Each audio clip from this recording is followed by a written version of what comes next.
Orada bir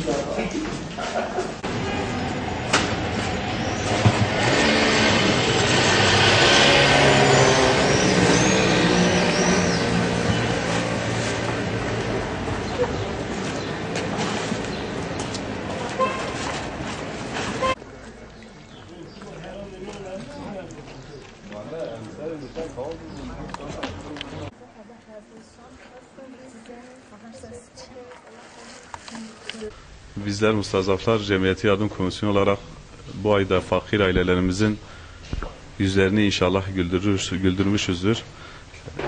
Hayırsever insanların yapmış olduğu, tekrar diyoruz, yani sık sık bunu dile getirmeye çalışıyoruz çünkü bu onların hayırlarıdır.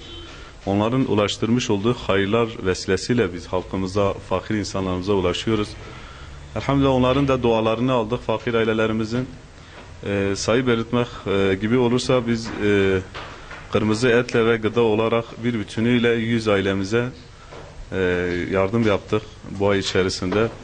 Tabi bunun yanında kermes de düzenledik. Kermesimizin, hayırsever insanların kermese yapmış olduğu yardımlarla beraber bu şekilde yardımlarımızı yaptık. İleriki zamanlarda inşallah sizin de malumunuzdur, Ramazan ayına giriyoruz. Mübarek Ramazan ayı. İnşallah orada Ramazan ayında büyük bir yardım çalışmamız olacak. Yine de fakir ve muhtaç olan ailelerimize ulaşacağız inşallah. Tekrar yani şu şekilde hayırsever esnaf olan abilerimize, kardeşlerimize şu şekilde söylüyoruz. Bizler bir köprü görevini görme hasebiyle biz şu sözü veriyoruz. Diyoruz ki inşallah elimizden gelen görevimizi elimizden geldiği kadarıyla fakirlerimize ulaşacağız. Sözümüz budur. O insanlara ulaşacağız. Sizleri de o insanlara götürmek istiyoruz. Gelin beraber o insanların halini görelim. Ve siz de bize şu sözü verin. Allah rızası için bu insanlara sizin hayırlarınız gidiyor. Yani bu insanlara sizin vermiş olduğunuz hayırlar ulaşıyor. İnşallah şu mübarek aylarda Allah-u Teala bu hayırların yüzü hürmetine inşallah sizin hayır ve hasanenizi fazlasıyla yazar.